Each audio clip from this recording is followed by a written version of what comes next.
Hello friends, welcome back to our channel తాజా jobs info.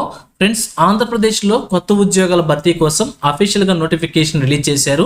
ఈ notification ద్వారా జిల్లా కోర్టులో ఖాళీగా ఉన్నటువంటి ఉద్యోగాలను భర్తీ చేస్తున్నారు. అది కూడా క్లర్క్, అలాగే స్టెనో, అలాగే అటెండర్ అనేటువంటి ఉద్యోగాలని నోటిఫికేషన్ ద్వారా భర్తీ చేయబోతున్నారు. అటెండర్ సంబంధించి చూసినట్లయితే కేవలం 7th క్లాస్ అర్హతతోనే భర్తీ చేస్తున్నారు.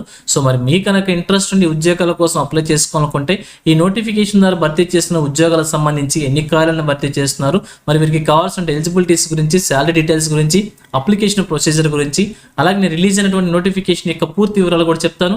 సో వీడియోని స్కిప్ చేయకుండా చివరి వరకు చూడండి. అలాగే ఇటువంటి మరిన్ని జాబ్ అప్డేట్స్ కోసం మన ఛానల్ని ఒక లైక్ చేసి, సబ్స్క్రైబ్ చేసుకొని, షేర్ చేసి సపోర్ట్ చేస్తారని ఆశిస్తున్నాను. సో ఇక లేట్ చేయకుండా డైరెక్ట్ టాపిక్లోకి వెళ్ళిపోదాం. ఫ్రెండ్స్, క్లియర్గా చూడండి, రిలీజ్ అయినటువంటి అఫీషియల్ నోటిఫికేషన్ చూస్తున్నాం. ఈ 3 పోస్టులకు సంబంధించి కూడా 3 నోటిఫికేషన్ సపరేట్గా రిలీజ్ చేశారనమాట. ఒక్కొక్క నోటిఫికేషన్ గురించి కూడా క్లియర్గా చెప్తాను. సో స్కిప్ చేయకుండా చూడండి. మొదటి నోటిఫికేషన్ ఫుల్ డీటెయిల్ చెప్తాను, స్కిప్ చేయొద్దు. సో ఈ యొక్క నోటిఫికేషన్ సంబంధించి భర్తీ చేసిన ఉద్యోగం వచ్చేసి హెడ్ క్లర్క్ అనమాట. హెడ్ క్లర్క్ అనేటువంటి ఉద్యోగాన్ని భర్తీ చేస్తున్నారు. సో వీరికి ఎలిజిబిలిటీస్ కనుక మనం చూసినట్లయితే రిటైర్డ్ ఎంప్లాయీస్, అంటే ఆయా డిపార్ట్మెంట్ వర్క్ చేసినటువంటి రిటైర్డ్ ఎంప్లాయీస్ అప్లై చేసుకుంటే వారికి ప్రిఫరెన్స్ ఇస్తారనమాట. వారు లేని నార్మల్ సిటిజన్స్ అప్లై కూడా చేసుకోవచ్చు. వారికి సంబంధించి ఇండియన్ నేషనల్స్ అయి ఉండాల్సి ఉంటుంది. అలాగే ఏదైనా బ్యాచిలర్స్ డిగ్రీ క్వాలిఫికేషన్ ఉంటే అభ్యర్థులు అప్లై చేసుకోవచ్చు. ఏజ్ లిమిట్ వచ్చేసి 18 సంవత్సరాల నుంచి 65 సంవత్సరాల వరకు మెన్షన్ చేశారు. ఇక అలాగే సెలక్షన్ ప్రొసీజర్ కనుక చూసినట్లయితే సో రిటర్న్ టెస్ట్ మరియు టెక్నికల్ టెస్ట్ లేదా ఎంట్రీ విధానంలో అభ్యర్థులు సెలెక్ట్ చేయబోతున్నారు. ఈ యొక్క అప్లికేషన్కి అప్లై చేసుకోవడానికి లాస్ట్ డేట్ వచ్చేసి 31/3/2026 సాయంత్రం 5 గంటల వరకు మెన్షన్ చేశారనమాట. సో ఈ డేట్ లోపల మన అప్లికేషన్స్ వచ్చేసి ఆఫ్లైన్ మోడ్లో సబ్మిట్ చేసుకోవాల్సి ఉంటుంది. ఇక అలాగే అప్లికేషన్తో పాటుగా ఏమేమి డాక్యుమెంట్స్ సబ్మిట్ చేసుకోవాలని కూడా మెన్షన్ చేశారు. అటన్నింటి కూడా అటెస్టేషన్ చేసి అప్లికేషన్తో పాటుగా మనం సబ్మిట్ చేసుకోవాల్సి ఉంటుంది.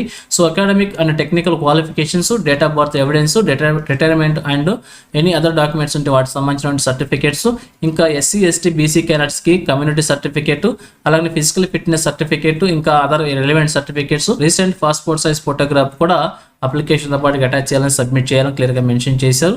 ఇక అలాగే ఈ నోటిఫికేషన్ సంబంధించి అప్లికేషన్ ఫార్మాట్ కూడా కింది భాగంలో ప్రొవైడ్ చేస్తారు.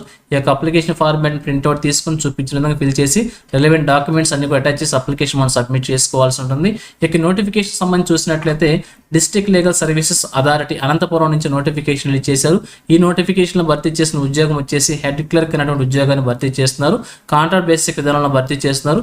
శాలరీ వచ్చేసి 44,570 రూపాయలుగా మెన్షన్ చేశారు. సో అప్లికేషన్ మనం సబ్మిట్ చేసుకోవాలనుకుంటే సో ఎన్వలప్ కవర్లో అప్లికేషన్ ఫార్మాట్ పెట్టి ఎన్వలప్ కవర్ మీద మీరు ఏ పోస్ట్ కదా అప్లై చేసుకుని దాని గురించి కూడా క్లియర్గా రాసి అప్లికేషన్ వచ్చేసి chairman district legal service authority cum principal district judge Anantapur ఈ అడ్రస్లో అప్లికేషన్ మనం సబ్మిట్ చేసుకోవాల్సి ఉంటుంది. పోస్ట్ ద్వారా పంపించుకోవచ్చు, లేదంటే క్యాండిడేట్ వెళ్ళి స్వయంగా కూడా అప్లికేషన్ సబ్మిట్ చేసుకోవచ్చు అనమాట. సో ఏ విధంగా సబ్మిట్ చేయాలో మనం స్పెసిఫిక్గా మెన్షన్ చేయలేదు కాబట్టి రెండిట్లో ఏదో దాన్ని సబ్మిట్ చేసుకోవచ్చు. అయితే లాస్ట్ డేట్ 31/3/2026 సాయంత్రం 5 గంటలలోపు మన అప్లికేషన్స్ అక్కడ చేరే విధంగా సబ్మిట్ చేసుకోవాలని చెప్పి క్లియర్గా మెన్షన్ చేశారు. ఇది వచ్చేసి ఫస్ట్ నోటిఫికేషన్ అనమాట. ఇక సెకండ్ నోటిఫికేషన్ గురించి మనం చూసినట్లయితే ఈ నోటిఫికేషన్లో కూడా వచ్చేసి మనకి స్టెనో కమ్ టైపిస్ట్ అనేటువంటి ఉద్యోగాన్ని ఒక పోస్ట్ను భర్తీ చేస్తున్నారు. 25,220 రూపాయలుగా శాలరీ మెన్షన్ చేశారు. ఇది కూడా కాంట్రాక్ట్ విధానాన్ని భర్తీ చేస్తున్నారు. ఇక్కడ కూడా రిటైర్డ్ ఎంప్లాయీస్కి ప్రిఫరెన్స్ ఇస్తున్నట్టు మెన్షన్ చేశారు. నార్మల్ క్యాండిడేట్స్ కూడా అప్లై చేసుకోవచ్చు అనమాట. సో క్వాలిఫికేషన్ చూసినట్లయితే బ్యాచిలర్స్ డిగ్రీ మెన్షన్ చేశారు. అలాగనే టైపింగ్ సంబంధించిన స్కిల్స్ కూడా మెన్షన్ చేశారు. ఒకసారి క్లియర్గా చెక్ చేసుకోండి. ఇక అలాగనే కంప్యూటర్ సంబంధించిన నాలెడ్జ్ కూడా ఉండాలని చెప్పి మెన్షన్ చేశారు. ఏజ్ లిమిట్స్ వచ్చేసి 18 నుంచి 60 సంవత్సరాలకు మెన్షన్ చేశారు. వీరికి కూడా సెలక్షన్ ప్రొసీజర్ వచ్చేసి రిటర్న్ టెస్ట్ లేదా టెక్నికల్ టెస్ట్ లేదా ఇంటర్వ్యూ విధానంలో సెలెక్ట్ చేసినట్టు మెన్షన్ చేశారు. సో అప్లికేషన్ ప్రొసీజర్ కూడా సేమ్గానే మెన్షన్ చేశారు. ఒకసారి క్లియర్గా చెక్ చేసుకోండి. ఇక అలాగే థర్డ్ వన్ చూసినట్లయితే ఇక్కడ ఈ నోటిఫికేషన్లో భర్తీ చేసిన ఉద్యోగం వచ్చేసి అటెండర్ అనేటువంటి ఉద్యోగాన్ని భర్తీ చేస్తున్నారు. లేదా ఆఫీస్ సబార్డినేట్ అని కూడా చెప్పుకోవచ్చు. ఒక పోస్ట్ను భర్తీ చేస్తున్నారు. అయితే ఇది వచ్చేసి ఫిజికల్ హ్యాండిక్యాప్డ్ పర్సన్స్కి కేటాయించారనమాట. సో మీ రిజర్వేషన్లు ఏదైతే ఉంటుందో దాని ప్రకారం అభ్యర్థులు అప్లై చేసుకోవచ్చు. ఉమెన్ క్యాండిడేట్స్ మాత్రం అప్లై చేసుకోవాలని మెన్షన్ చేశారు. సో అవుట్ సోర్సింగ్ బేసిక్ విధానంలో భర్తీ చేస్తున్నారు. 15,000 రూపాయలుగా శాలరీ మెన్షన్ చేశారు. ఇక వీరి క్వాలిఫికేషన్స్ కనుక చూసినట్లయితే 7th స్టాండర్డ్ ఉన్నటువంటి అభ్యర్థులు అప్లై చేసుకోవచ్చు. అలాగనే వీరికి సంబంధించినటువంటి కొన్ని స్పెసిఫిక్ స్కిల్స్ మెన్షన్ చేశారు. ఈ స్కిల్స్లో మీకు ఉన్నట్లయితే ప్రిఫరెన్స్ ఇస్తున్నట్టు కూడా మెన్షన్ చేశారు. ఏజ్ లిమిట్ వచ్చేసి 18 సంవత్సరాల నుంచి 42 సంవత్సరాలు మెన్షన్ చేశారు. 30/9/2025 నాటికి మనం ఏజ్ మనం క్యాలిక్యులేట్ చేసుకోవాల్సి ఉంటుంది. సెప్టెంబర్ 30, 2025 నాటికి ఏజ్ మనం క్యాలిక్యులేట్ చేసుకోవాలని చెప్పి క్లియర్గా మెన్షన్ చేశారు. అలాగే ఏజ్ రిలాక్సేషన్ కూడా ప్రొవైడ్ చేశారు. SC ST BC క్యాండిడేట్స్కి 5 years, ఎక్స్ సర్వీస్ మ్యాన్కి డిఫరెంట్ ఏజ్ పర్సన్స్కి 10 years చొప్పున కూడా ఏజ్ రిలాక్సేషన్ ప్రొవైడ్ చేశారు. అలాగే ఇక లాస్ట్ డేట్ కనుక మనం చూసినట్లయితే 13/4/2026 సాయంత్రం 5 గంటల్లో మన అప్లికేషన్ నోటిఫికేషన్స్ అక్కడికి చేరే విధంగా సబ్మిట్ చేసుకోవాలని చెప్పి క్లియర్గా మెన్షన్ చేశారు. సో అడ్రస్ అయితే సేమ్గా మెన్షన్ చేశారు. సో డేట్ మాత్రం మార్చారనమాట. ఏప్రిల్ 13వ తారీఖు వరకు కూడా మనకు అవకాశం అయితే ఉంటుంది. ఈ లోపల అప్లికేషన్ మనం సబ్మిట్ చేసుకోవచ్చు. ఇంకా అలాగే అప్లికేషన్తో పాటుగా ఏమేమి డాక్యుమెంట్స్ సబ్మిట్ చేసుకోవాలో క్లియర్గా మెన్షన్ చేసి ఒకసారి చెక్ చేసుకోండి. అలాగే ప్రతి నోటిఫికేషన్ సంబంధించి ప్రతి పోస్ట్ కూడా కింది భాగంలోనే అప్లికేషన్ ఫార్మాట్ కూడా ఉంది కాబట్టి ప్రింట్అవుట్ తీసుకుని చూపించిన విధంగా ఫిల్ చేసి డాక్యుమెంట్స్ అన్ని కూడా అక్కడికి మనం చేరే విధంగా సబ్మిట్ చేసుకోవాల్సి ఉంటుంది.